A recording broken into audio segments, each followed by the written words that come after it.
Good evening and salutations, my GH fans. So, I have a question. It's kind of a two-parter question. One, who is your favorite character and why? And number two, let's say if Sunny or Maurice Bernard wasn't on the show anymore. How would you feel? Would you still watch GH or would you stop watching it? Why? Why not? Couple of reasons why I'm asking that question, but I remember when I was watching One Life to Live, and my two favorite characters was Todd Manning, and that's Roger, the guy who plays, or who played Franco, and, Colin, played by Todd Treadway. I remember when those two characters were no longer in the show, I was just like, I don't know about this show. I mean, I was much younger then, and I felt like I couldn't appreciate the show the way I do now, but, I just looked at it, I was like, I don't know about this show. And then other stuff just started to happen, and slowly, I think I just kind of stopped watching it, and started watching Port Charles, which kind of got me into watching GH. But the reason why I'm asking this question is because, well, let's get into Sunny's, story. Now, the reason why I'm asking this question is because I feel like a lot of people want Sunny to go back into being Sunny again. But you have Maurice Bernard and probably some other writers or whatever. It's like, let's just carry this Mike story as far as we can carry it. And I feel like this is kind of working for Maurice as far as doing something new, different. And you want these actors to be happy when they are doing their jobs and whatever. Because you don't want them to sit there and just up and just leave or whatever. So I feel like they're partly doing this, they're partly stretching out the story because it's something that, he wants to do and they want to sit there and keep him. Now, yeah, Sunny is my favorite character. And so is Jason, actually. They're actually tied. But I feel like I do like a lot of the characters, and I feel like, let's say if one of them left, like if Maurice Bernard for some odd reason was like, I just don't feel like doing this anymore, yes, it would suck. But I feel like I would still keep watching it. So I think that's kind of my two-part question. So going into this episode, I was going to say getting into this episode, and I sound like you-know-who. Sunny, I'm not going to lie, partly, Sunny was kind of annoying me a little bit, because there was a point where Elijah called up Nina and was like, hey, you want to go to this cookout and just kind of hang out? And Sunny was like, no, let's not do it. Nina's like, yeah, alright, cool, so what time? Okay, cool, alright, I'll be there. Now Sunny is like, I don't think we should do this is a bad idea, yada yada yada. I don't know, for me, I felt like after a while, Sunny started whining a lot, and I was like, bro, can you just man up and do it? He's talking about how this is a bad idea, this isn't a good plan, and stuff like that, and we don't know the layout, and yada yada yada. Yes, those are all true, but what is your plan? If you can get more information to sit there and try to put them away, or at the very least, get them away from Phyllis and Lenny, do it. For a good nearly 2 minutes, she just kept whining and whining and whining. I was like, Nina. Nina was just like, yo, let's just do it. Let's just go. Because at first, she was like, yo, I don't take orders from you. But, Nina got the directions from Elijah. Now, I say that and gave them to Sunny. As far as, looking at the phone, here's the directions, here's where I'm going to be at, we're going to do this, yada, yada, yada. Sunny goes to the back to go get a delivery or whatever. He comes back, she's gone. Now, I kind of felt like maybe Sunny should have probably just wrote down those directions, because when she leaves, he's just like, well, how do I get there? Where is that? Where's this church? Or it's going to be at a church? It's going to be... I was like, bro, it was literally less than 5 minutes ago. You telling me you forgot that from the time that... Okay, sure. Anyway, the state trooper comes in, and usually I kind of call him a dick because he's been acting like one, but he actually came in there and he was like, listen, you and Nina are in trouble. because Elijah kind of pointed at y'all two like y'all the ones that broke into his office. So yeah, what's up with that? That's pretty much where it ends. What else we got? Maxi and Spinelli. I'm gonna be honest, this was probably the weakest point of this whole episode because the entire time Maxi is just sitting there talking about how I may lose the baby, I'm going through hormones, and this, that, and the third. I'm like, so Maxi, you're just gonna sit there and just lie to this man for a whole good hour? Yep, that's what you're doing. Okay, alright. And this is literally what she did. She just lied. After a while, Spinelli was like, what is going on? Like, you can tell me. We've known each other. We've been through thick and thin. Literally. Through hell and back. I mean, I remember when he used to sit there and call her the bad blonde one. Yeah, I go back that far. So, they weren't exactly on the friendliest of terms. But I'm like, Maxie, just tell him the plan. Like, put him on the plan. Like, y'all share a daughter. Like...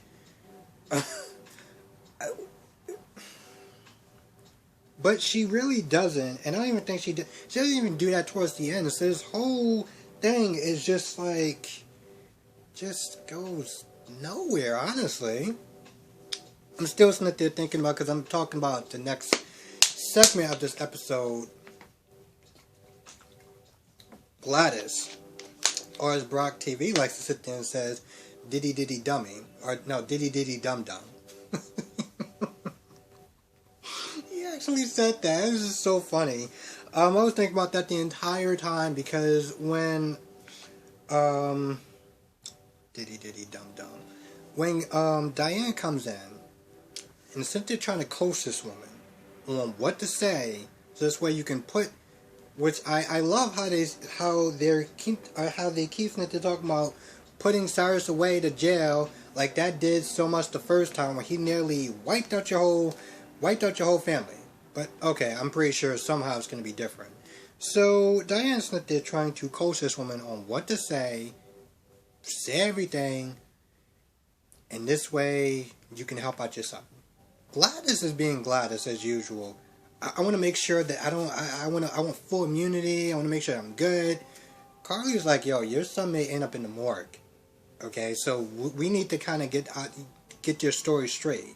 You need to tell the truth. Now, at one point, she was like, oh, she tells it, but she doesn't implicate Peter. Oh. Carly's like, yo. At the end of this conversation, Diane leaves, and Diane's like, you know I'm billing you the hell out of this one for this, right? You know, I'm going to bill you just for talking to this woman so much. So, she leaves, and Carly, once again, has a once-over with her. Gladys is just, one of the main things that we can sit there and agree, me and Brock TV can agree on, is just how annoying and aggravating it is every time Gladys is on the screen. So, Carly leaves because apparently there's something that's going on in the hotel, which, on the other side of town, we got Peter and Cyrus that they're talking.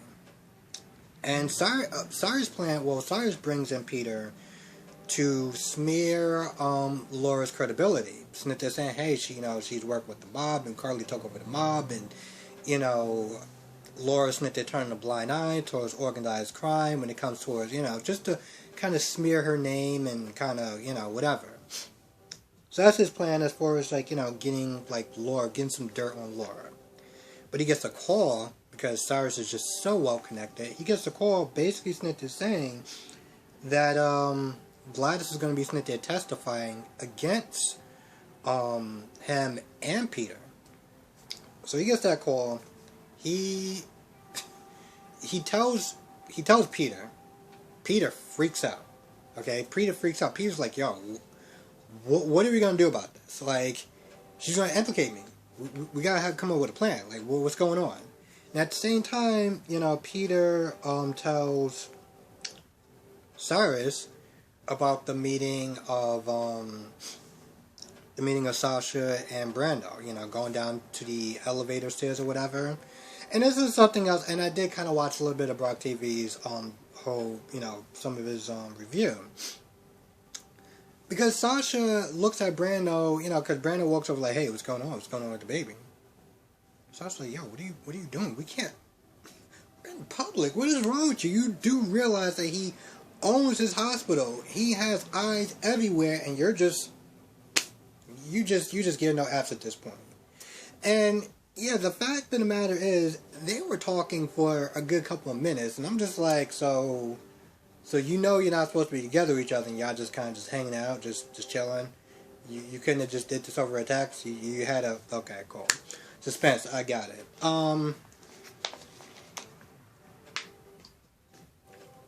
Anyway, when Peter tells Cyrus about, Sasha and Brando's whole rendezvous, whatever, Cyrus has this look on his face, like his eyes just kind of bulge out, and it's just like he's just really angry.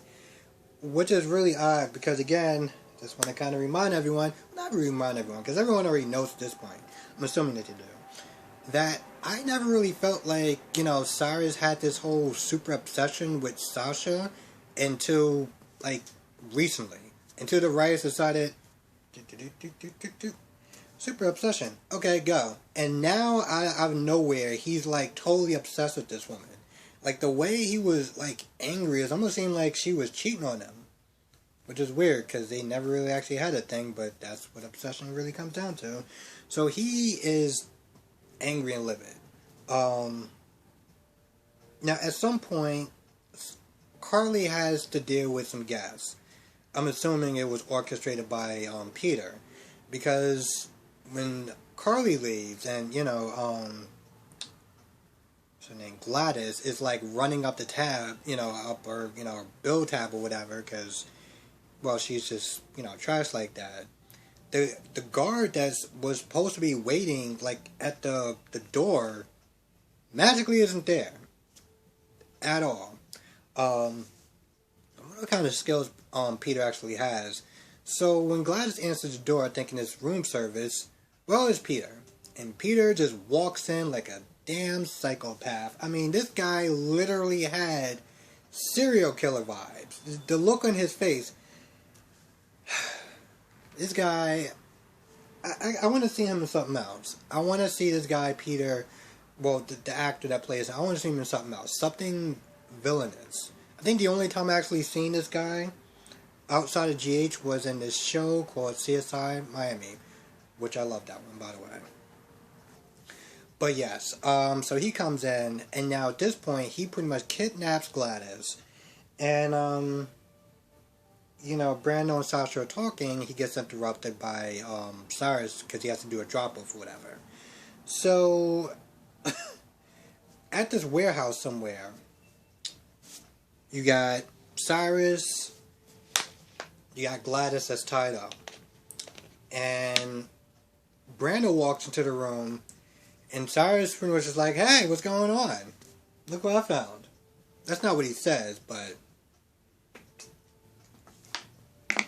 pretty obvious at this point, he's going to do whatever it takes to shut Gladys up and to make sure that he is controlling Brando. I'm just sitting there, I'm looking at Gladys and I'm just like, you know what? I don't feel bad for you whatsoever.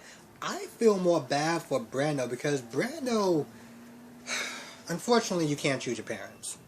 That's just, and he pretty much kind of crapped out on Gladys.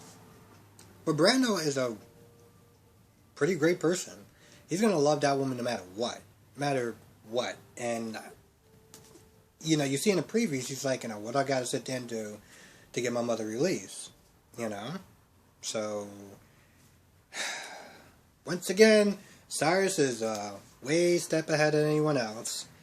And when Carly walked into her room, she already knew. She already knew. Jason and Britt has some nice scenes. They're clearly getting closer. There's one point where Britt is kind of freaking out, and Jason tells her to close her eyes. I'm sitting there thinking, so you're gonna pull a Carly, right? You're gonna sit there and tell her to breathe, count to 10, count to 20, but they do some sort of some sort of nature thing where it's like she closes her eyes. She just listens to the wind, the birds, feel the breeze on her face. I was like, yo, I want to go to one of Jason's classes, okay? I want to go to one of his meditation classes. And probably his fitness class, too. But, whatever he says, he gets her to, like, calm down and stop really worrying about, like, these test results or whatever. And at some point, they're about to kiss. But then Jason gets a call. They go down to the doctor's. Long story short, yeah, she has the markers for, Huntington's disease. There's one point where the doctor's talking, it's like, just stop talking for a minute. And, you know, Jason sees that she's freaking out, so he grabs her hand, and when she hears that news, I felt that. Okay? I felt that.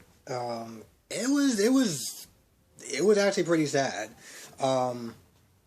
In ways, I'm kind of glad that I didn't sit there and get to see Britt the first time around, because I'm not gonna lie, I really did not like that version. But this version, I do like. But